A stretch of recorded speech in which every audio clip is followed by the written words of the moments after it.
Hi digital marketers, this is Faisal Amin. Welcome back to my channel. We are going to make your analytics journey happier by showing you how to connect your Pinterest tag with your Shopify store. Before started, you have ensured that your website data layer is enabled or not. Then go to the process. If you do not enabling your data layer with your Shopify store, you can watch this video. That's only 3 minutes video. I want to giving the link on the description box. You can check it out. Then come back to the main things. Firstly, you come back to the s.pinterest.com. If you completing your registration process, then go to the conversions 3 line here. You can click it and go to the conversions. Left hand side, you can see that here is the tag manager options and click the tag manager.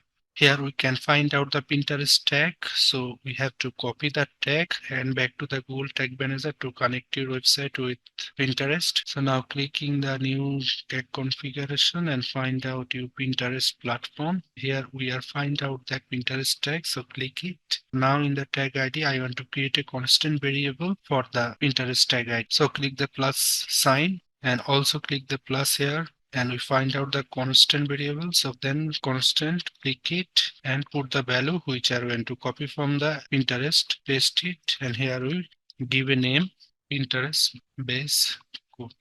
Save it. In the options of event to fire, here you must be select the base code only. We are now do not sending any kind of event, only just connect our website with Pinterest. So we have to select the base code only, no events. Triggering will be the all pages because we have to adding Pinterest tag in our websites all pages. So triggering and the all pages. Here we giving a name that is Pinterest tag base code.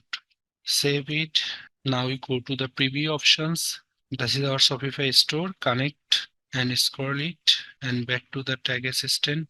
Look here, our Pinterest tag base code is working perfectly. If you go to the Google Chrome extension, click the Pinterest tag helper. Here we can see our Shopify store address and tag ID are activated with our website. So we are successfully set up our Pinterest tag with our Shopify store by using Google Tag Manager. So thanks for watching this video. I will see you in the next video with a new topic. Thank you.